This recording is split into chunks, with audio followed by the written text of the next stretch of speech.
Hello, cheese friends. Welcome to the Mobile Monger Podcast, where we go behind the scenes in the cheese world to chat with the people making, selling, or distributing your favorite specialty food products. I'm your host, Janae Muha, certified cheese professional, longtime cheesemonger, and producer advocate. How we connect in the cheese world has changed drastically over the last 10 years. Social media has allowed us to experience shops, people, and cheese from around the globe. Some of us tend to stay in the industry circles, and some are out here trying to preach to the masses the good word of curd. Erika Kubick is a true cheese preacher. With her socials, Cheese Sex Death, she's connected with cheese lovers by using gorgeous pictures of cheese porn and teaching them everything they didn't know they wanted to know about cheese. I talk with Erika about the truths behind the internet facade and what's happening backstage.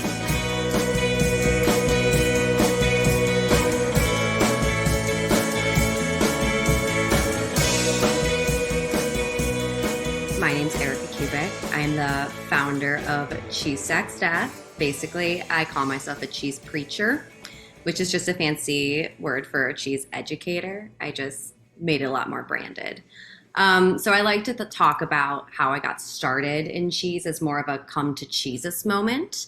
And there's a couple different steps in that. First of all, I was a vegetarian for a long time when I was in my teens. And obviously, cheese was a big part of my diet. And I remember the first cheese that gave me that come to Jesus moment was Sarvecchio from Sartori. There was a farmer's market that started in the village where I grew up in the Chicago suburbs. And my mom started going in the farmer's market. And the thing that she would always bring home was this wedge of Sarvecchio Parmesan. And it was completely different from any cheese that I had grown up with. My parents love food. My dad loves wine. They definitely consider themselves gourmands. I definitely would consider them that. Everything I know about cooking is from my mom and my dad. But we never had that artisanal cheese around the house. This was the first time we did. And it was definitely a different cheese back then than it is now. But I just remember she would bring home 2-pound blocks of it, and I would just barely touch it, and a chunk would just crumble into my hand. And I couldn't believe that a cheese could look like a crystal and could have that kind of texture. I had Parmigiano on pasta, and probably not even Parmigiano. It was probably just Parmesan, pre-grated. No shade, but it was totally different from what I was eating. And when I ate it, it just felt like pineapple and toasted nuts and cottage cheese. There's just so much flavor happening, and it felt like an explosion. And it was such an aha moment where I was like, wow, I did not know that cheese could taste like this. This is incredible. And I just became completely addicted to this cheese. My dad and I would go through a 2-pound block in just a couple of days. It was almost a disturbing amount. I mean, by today's standards, the amount of cheese I eat on a daily basis, it was normal, but I wasn't used to eating it like that. It was so spectacular. So flash forward to after school, I went to college at Loyola University in Chicago. I studied film production and English literature and had no job prospects because what do you do with that? I wanted to be a TV writer. I had no idea what the hell was happening with my life.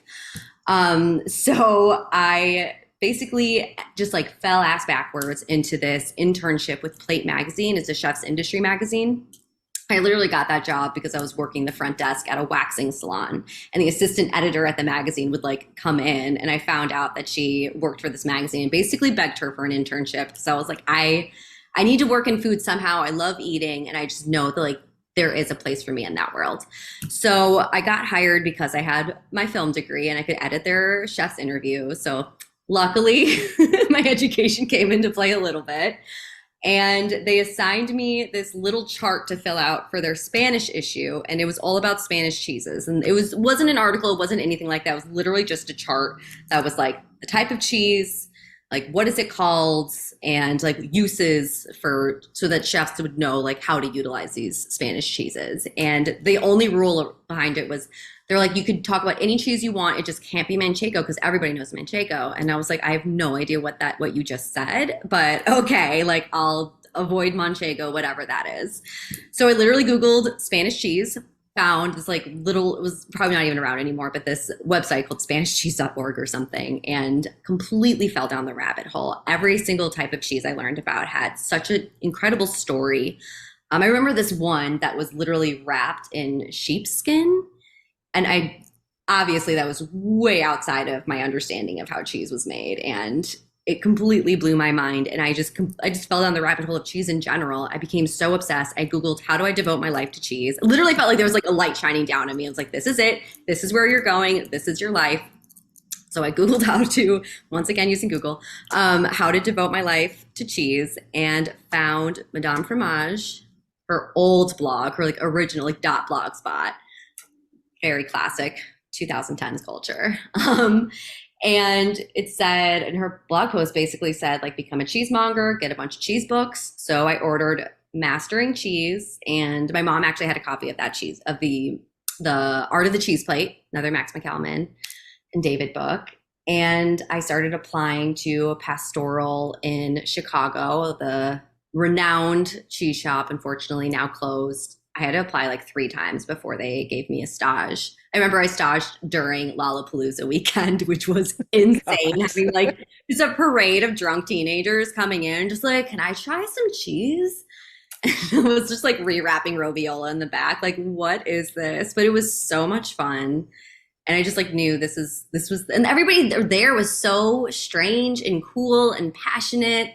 And I just knew I had found my people. I knew I had found my calling. And that's pretty much how it all started, you know, like I was a cheesemonger there for about a year, and, you know, it was just struggling making ends meet because, you know, $10 an hour, that's difficult. So I ended up working at a Michelin starred restaurant here in Chicago called Longman and Eagle, and became their food runner. And I loved that job. Obviously, restaurant life is very difficult, especially for such a sensitive gal like myself.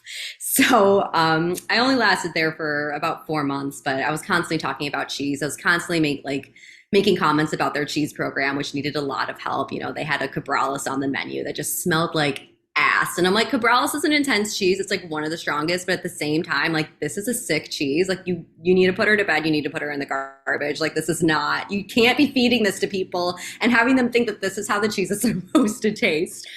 And yeah, I mean, that definitely pushed me towards like, I have a chance to like educate people, and with, you know, all my wits, all my creativity, I can definitely do this in a fun way. And I actually had written a slew of failed blogs. I did one about like reviewing movies. I did one about like learning how to cook, and I did one about like dining. They were all awful.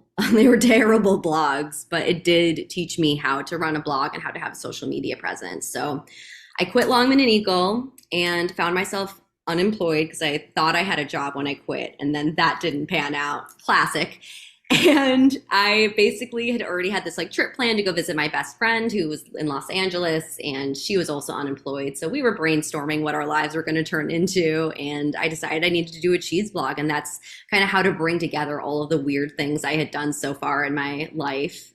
And you know, we were just brainstorming a name for it, and my partner ended up coming in to vacation with us as well. And he was like, you know, I really think, like, we were on this like beautiful long walk, just like smoking a joint. And he was like, I really feel like your blog obviously has to be about cheese. And you always look like like you're having an orgasm when you eat, and you're obsessed with like goth shit. So you should call this Cheese Death Sex. And I was like, Eureka, this is amazing. You totally get me. I love this. And I called my mom the next day and I was like, Mom, I'm gonna start this cheese blog. This is where my life is going. Like, we figured it out. It's gonna be called Cheese Death Sex. And she was like, oh honey, Erica, you gotta call it Cheese Sex Death. It has a much better ring to it. So that's where it was born. I actually found out years later, after I reread Michael Pollan's book Cooked, that there was another blog called Cheese, Sex, Death, and Madness years before, like at the early days of the internet.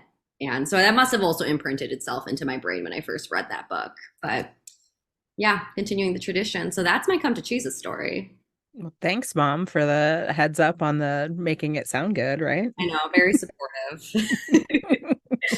That's great. Well, speaking of your online presence, that's actually one of my topics I wanted to talk about. I would consider you kind of one of the first real like cheese influencers on like outside of blogs, but like Instagram style. What would you say like were the biggest contributors to like your online growth? Like, how did you make that happen? I would say like the number one is definitely failing. I did a lot of I was learning about social media in tandem with building this Instagram because I ended up working after Longman and Eagle. I pretty much right when I decided to start this job, I got or start this blog, I got hired with Let Us Entertain You, which is a big restaurant group here in Chicago, about for to be a social media manager from one of their branches. And like I'm not going to say I lied my way into that job, but I definitely acted like my blogs were much more successful than they were. So they were like, oh, great. We've got this like young millennial who's going to figure out how to improve our social media strategy. And I ended up working under a couple of people there that helped me a lot, just like learn the ropes and learn like how to have a social media presence. And I know I definitely, I didn't make any like crazy mistakes there, but there was a lot of posts that didn't do well. And I was able to learn while, running 10 different Instagram pages for restaurants and like Twitter and Facebook as well for them. It was a lot, but I got to learn a lot that way. It was definitely trial by fire. And, also seeing like what was working and what wasn't working on my brand, on my own blog.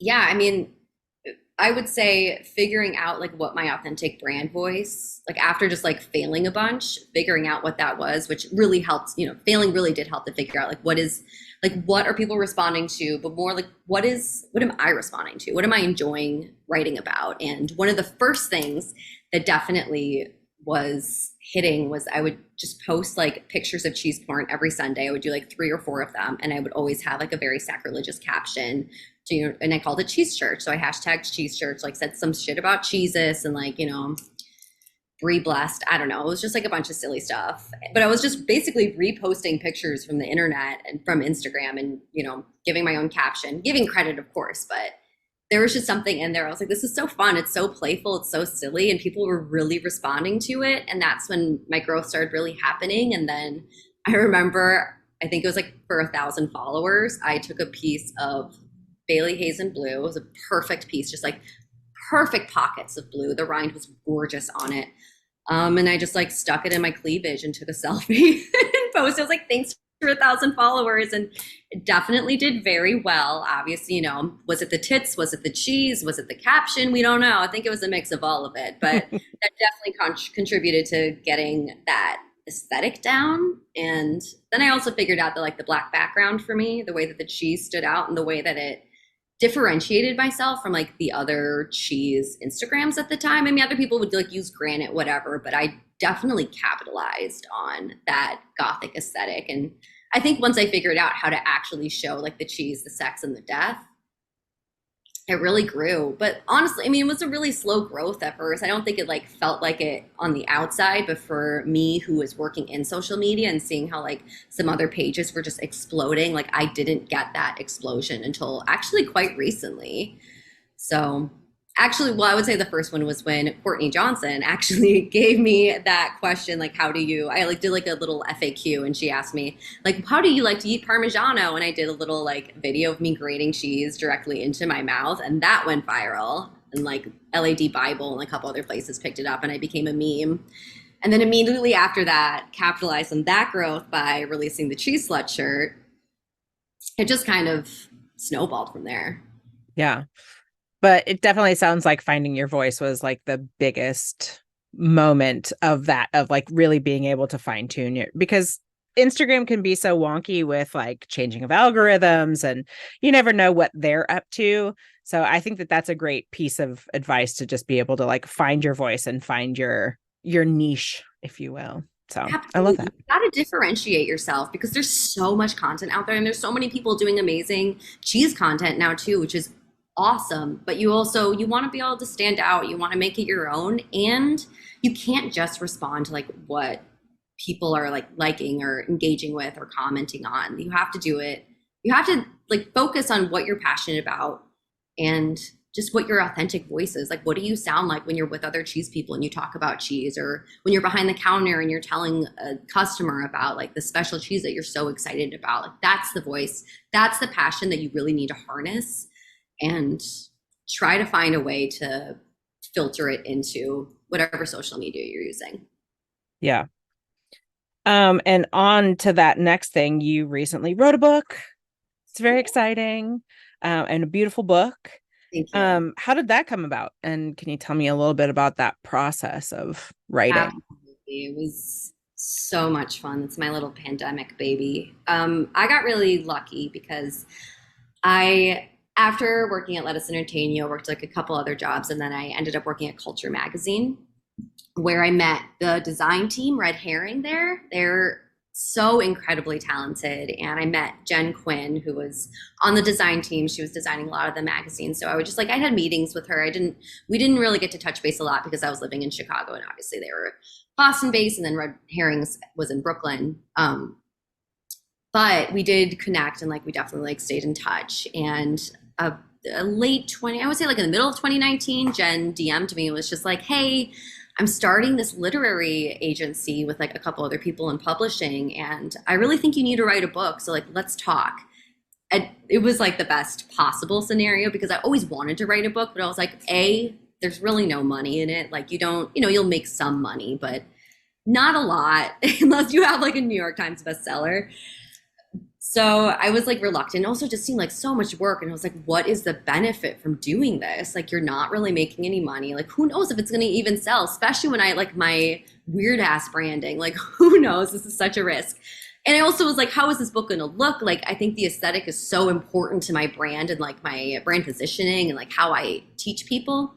But I felt like I was in really good hands with her because I'd already seen her work and I knew like she was going to be the one that designed it. So I basically call her my book zaddy now. Because she is the father of my child. Yeah, so basically they held my hand through the entire process. They helped me write the proposal. They helped me like create sample pages, and they found the publisher, Abrams, that we ended up working with.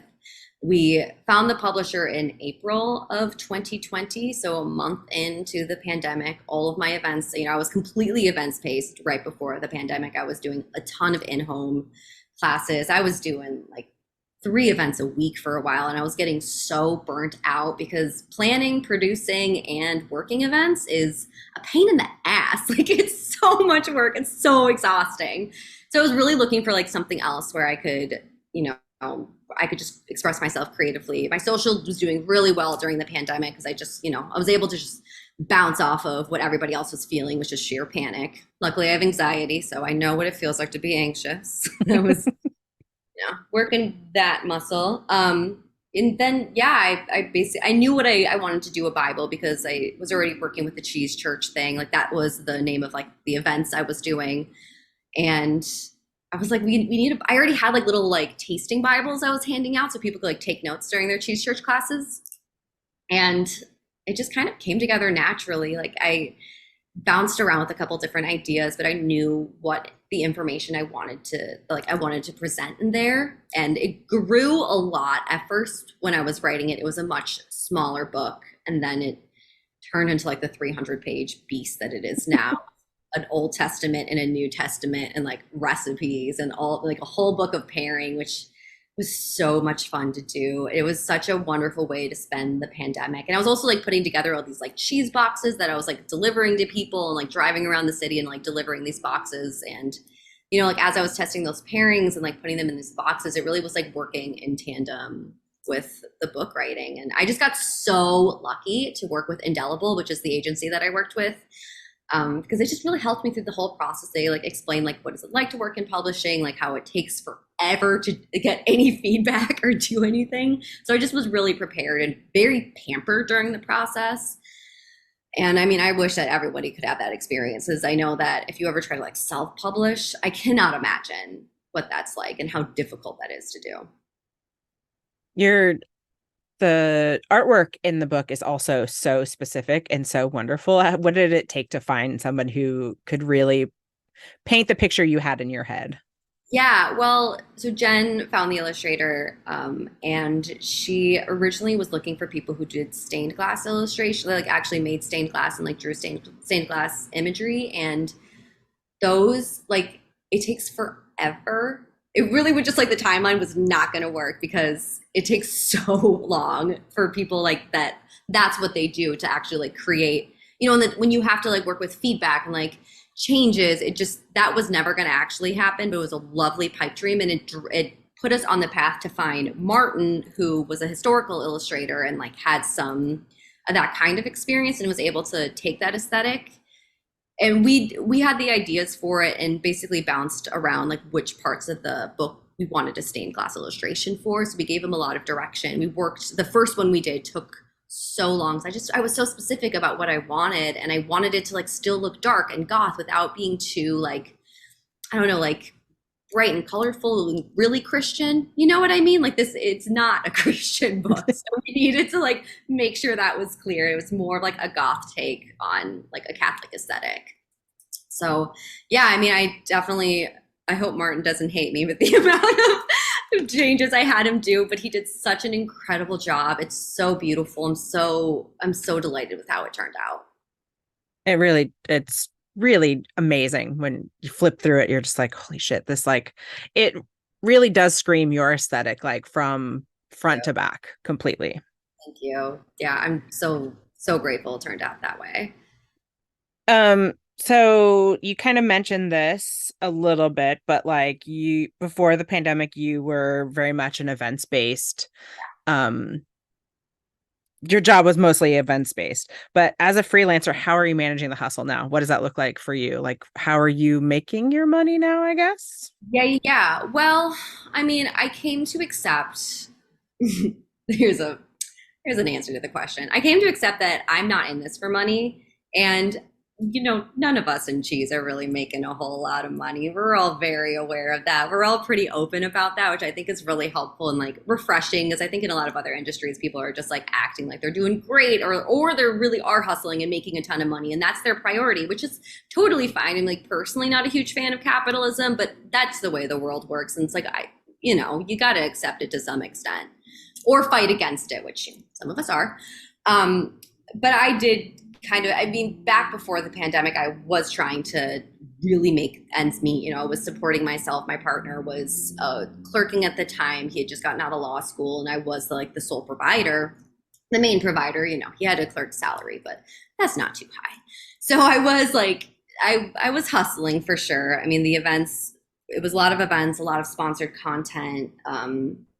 Yeah, just a lot of that type of thing. And merchandise, of course, merchandising was important. And I basically just had to make the decision, like, am I going to run a catering business and not be able to do the content and the creativity and like have the presence that I want? Or am I going to accept that I'm not going to make a lot of money and do things in a way that nurtures my creativity and my creative spirit? And luckily, I'm in a position where my partner is now able to provide for both of us, the three of us, including the cat. And yeah, I basically not everyone's able to do that. And I think it's kind of an uncomfortable question to answer. It's like, yeah, I'm basically a housewife with a hobby, which I've come to accept and make fun of myself for. And I'm fine with it, but it allows me to spend so much time on my creative spirit and allows me to say no. And I've been saying no to sponsored content now because it does diminish what I'm able to provide for people. Not that like what I'm doing is like a true service, but it also is in a sense. Like I'm here to educate people. I'm here to get people excited, and I'm here to support our industry. And that's what I'm passionate about. And that's what I want to do. Like I want to take care of our community. I want to be somebody who can connect. My dream is to be this bridge between this incredible cheese community that we have and this whole worlds of consumers who want to be able to support us, and they want to understand like why are they spending all this money on a piece of cheese? Like why is it worth it? Of course it tastes good, but they want the story. They want to be educated about it. So I don't know if that really answers the question. Like, no, I'm not making money. I'm making some, like Cheese Sex Stuff pays for herself essentially. Like I make a little bit of money on the side to pay myself, but I don't really pay myself. Yeah, I mean, you came and did an event here and got to stay with me, and it was wonderful. We had such a great time. But that's something that we both connect on because my husband does pay most of our lifestyle and my house. So it is kind of an uncomfortable question, but I think it's also really important to talk about because people look at my life and they think like, oh, well, you're doing all this fun stuff and it's really great. How are you able to afford that? And it's also not easy. Like I've just hustled for the last 3 or 4 months of doing demos every weekend to be able to go take this month-long trip to Europe and, going to Upland soon, but that's also going to be a paid internship. So it's I feel very fortunate that I'm in this position of I don't have to sacrifice my life for a job that I'm really unhappy in because I've been there, done that, and I sacrificed a lot in that time period. So I'm so grateful for it. And I don't know. It's a hard topic to talk about because, you know, people see us on the internet and they think, oh, these people are just like raking in the dough or whatever. And it's just not the case. I know. I mean, that's the issue with social media, and it's something I'm very conscious about, but not still trying to figure out like how to navigate that because I think a lot of people like look at my social media presence and be like, "Wow, you're doing so many things. You're having so much fun. How and like you must be like making money too." I mean, I don't think I've ever like come out on social media and be like, "Hey guys, I don't make any money. Please be very aware of that," which is something like I'm definitely open about in person. It's not something I'm hiding at it by any means, but I think it's also very important to be very open about that and to be very clear that also I get so creatively burnt out. I mean, after writing that book, I felt so depleted.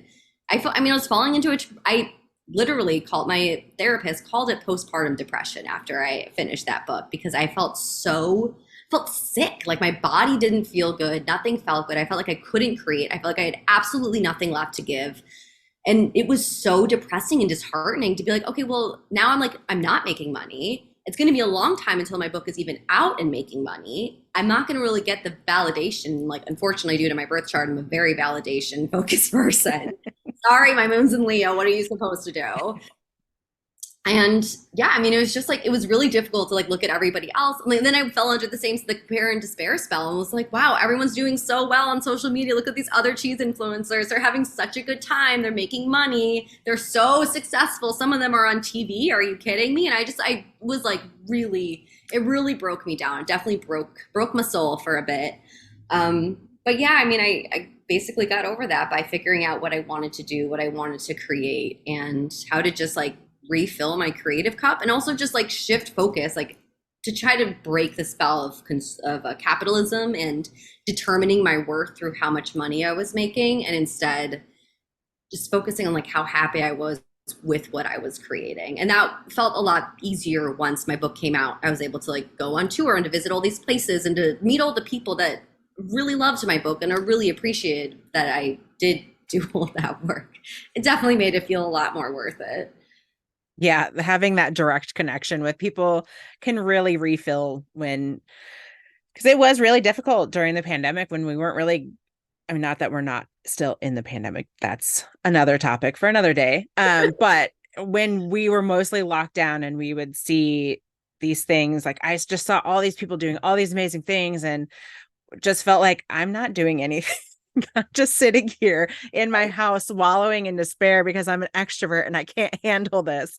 Right. But but that's just the unfortunate piece of social media too. Like we're only putting out the highlight reels and not really talking about the more difficult aspects of the harms of social media in general too. Like as much as it's fantastic, there are definitely some drawbacks to it. So I just think it's Absolutely. important to bring that up and talk about it, especially with someone who does live a lot of their life online.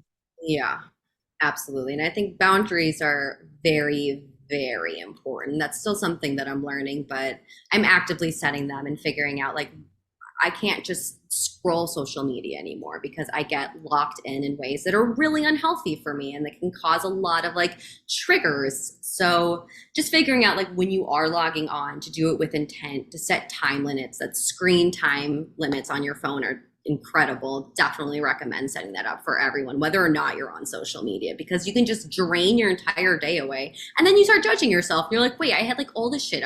Especially if you're a freelancer, especially if you're managing yourself, you literally do need to be your own daddy and like set rules, set boundaries, set a fucking bedtime. For real. That's definitely been a hard thing for me. That's why with demos being back, it's nice because that gives me an outside thing to like, Yeah, and I have this structure. thing to go do that I have to prepare for that, like, I have to make sure I have all the things in line for it and whatnot. So that is very nice, not having to just scroll all the time. But what's next for Cheese Sex Death? What's on the plate? What are you working on? Well, I'm finishing up this tour. I think it went on a little bit too long because I was like, wait, now I'm really burnt out on touring. Like, I was like, I'm not going to get burnt out with my next project. And then it definitely happened with going to so many different cities and teaching so many classes and producing them as well. Obviously, I've had amazing collaborators who have made it incredible. But I mean, planning events, I don't know how people do that for their whole life. Like, that's so much stress. And it's just, it definitely burns me out. So, finishing up the tour, which I'm excited about, and I'm excited to just like go out with a bang. I'm finishing in Houston and Nashville, and then I'll have like a couple Chicago events. And yeah, I'm working on my next book. I really fell in love with the book writing process despite the burnout. And I also know that like if I do things in a little bit, I learned a lot about my own creative process and how to manage myself. And I'm really, really excited about the next book. I honestly just want to be like Ina Garten and just like release a book every few years and just like have that be the rest of my life. So yeah, Ina Garten of Chicago. That's the dream. The Ina Garden of Chicago cheese worlds. We love that for you. All right, so I have a few questions that I ask everybody at the end of this. What is your current cheese crush? Oh, very good one. I mean, I'm definitely a very seasonal girl. Like, and it's 105 degrees outside in Chicago right now. So I can't think about the cheeses that I normally would answer this question with because I don't want to eat that right now. I'm fucking hot, dude. So I gotta say, I gotta go with like Miss Popular, Best in Show, Meredith Dairy, that marinated sheep and goat's milk. They call it Aussie Magic. It's so unbelievably good. The way it just like the oil drips off of those cubes and how soft they are. It is just unbelievable. Such a slurpy little gem. I love it with just like fresh, crunchy breads and like fucking tomatoes. And I got like my herb garden's looking pretty good if she survives the heat wave. I'm gonna get that basil. I'm gonna put it all up on some tomatoes and that marinated cheese. I'm very excited about it. It's probably gonna be my lunch. That sounds perfect. I actually have some in my refrigerator because Town and Country was having a sale on it where it was like $7 a jar. That's absolutely insane. I would have bought a case. I bought like four, so I still have some in there that I just need to go chomp on. Go get some delicious bread. Love. What's your favorite pairing? Hmm. You know, I'm not a huge drinker, but I really do love champagne. Bougie ass bitch right here. But I'm just like sparkling wine makes you feel so fancy and special. So I would definitely say like a just perfectly ripened bloomy rind. Personally, I'm just such a sucker for an ash ripened chev. I'm gonna go with Black Goat from Prairie Fruits Farm, which is one of my very favorites. It gets very gooey. It's like a puck, but it's like a little bit thinner of a disc. So it ripens all the way through. So like that with a baguette and sparkling rosé is just that's perfect. Probably some like olives on the side and a little bit of honey, like a really perfect. I mean, just like honey in general. I feel like honey is my favorite pairing. That sounds like so basic because like I know I do like a lot of like crazy shit online, which I also love doing. Like crazy pairings, absolutely my jam. I'm obsessed with it. But favorite pairing, like that's a tall order. I feel like honey, man. Honey's so good. And it just feels the most spiritual to me. Like the fact that these bees are just pollinating flowers, and especially single source honey when it's like a specific plant that the bee is pollinating, and then they create this liquid gold out of it. And then the fact that like there's an animal, a mammal who's also grazing on flora. Maybe the flora is even nearby the hive if you're like getting everything from the same area, and then they're making the milk, and then people are turning that into cheese, and this human intervention with this like very like natural fauna interaction with flora. That's literally the basis of my actual spirituality. Like, I know I like talk about cheese church cheeses whatever, and it's like so cute, so branded. I'm nailing the brand, but I do live that. Like I'm a pagan. I consider myself a witch. I just love worshiping nature, and that for me is just the perfect manifestation. Just honey and cheese, you put those together when you eat it, that's heaven. That's heaven on earth. It makes me, it's very ethereal and like I just want to go run through the fields with little fairies and Yeah. that's what that's conjuring for me. So, actually, I need to send you. I met someone who makes a black garlic honey here in Washington, and it is one of my favorite new pairings on everything. Like, I took it to a food show and tried it on everything, and it was so delicious Holy shit. on everything I had it on. Everything. Just like infused, they're just like putting the cloves in the honey. Yeah, yeah. So it's like kind of chunky, but it's got that umami and I'll put it in the show notes on the podcast so everybody can Okay, go and great. find it. But also I should just have Leland send you some because I think that it would be you would you would die over it. Like I've been putting it on everything. Like just going It's crazy sweet with and it. savory. There's nothing like sweet and savory. Yeah, it's so good.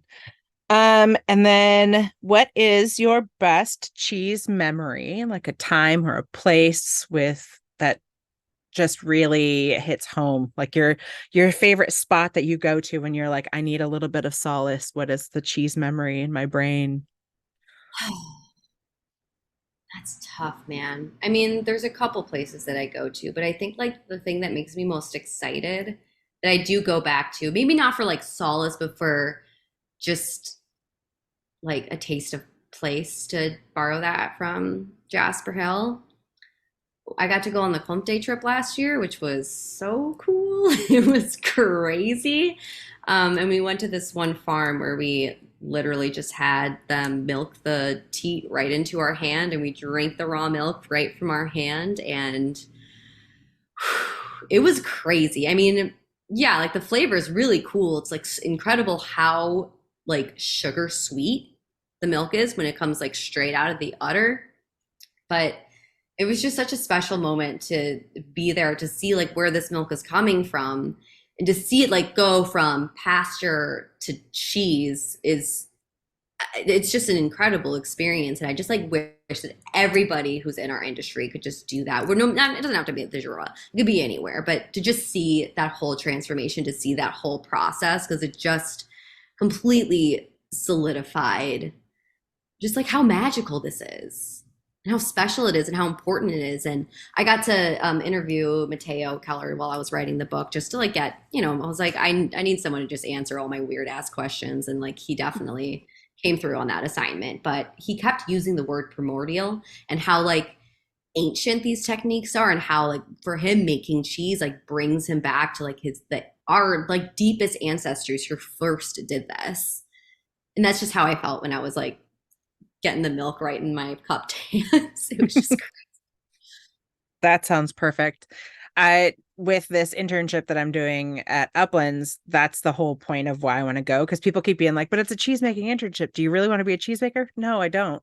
But I want to see from the pasture to the retail. Like, how does that happen? Because there's so many steps involved in that people don't even realize. And even someone who's worked in cheese for as long as I have, I still don't understand the full gravity of all of that. So just being able to get to witness that in any way that we can, even if it's in bits and pieces, is such a huge piece of our learning and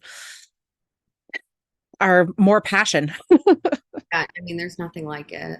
I mean, a lot of us do get really burnt out in this industry. Like, you don't have to write a book to feel burnt out. Just like working every day and answering the same questions every day. Like, we all suffer from that. And I think the only real antidote, especially in this capitalist society, which does not prioritize rest and does not prioritize human needs, is to keep your passion alive.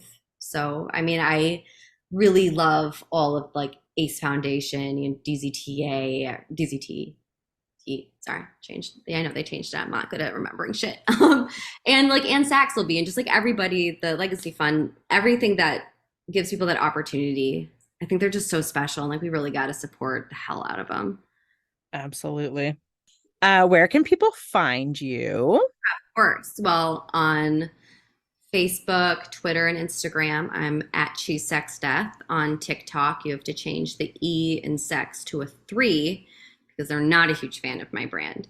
So other than that, though, cheesesexdeath.com. And yeah, I'm always here to like chat with people and to like answer questions, or I don't know. I'm here to support my people, my cheese people.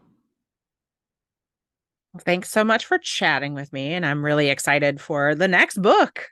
Thank you so much. Thank you for having me. Thank you for all of your support and everything you do for this industry. You're such a special person. Thank you, Erika.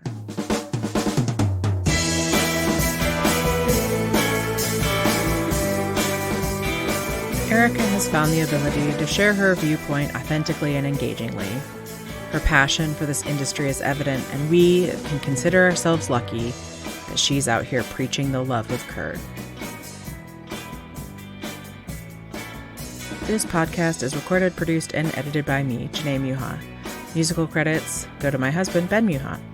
If you'd like to continue the conversation, find me on Instagram or Facebook. Don't forget to rate, review, and subscribe on your favorite listening platform so more people can find this podcast. Thanks for listening, and remember to keep spreading the word of good curd.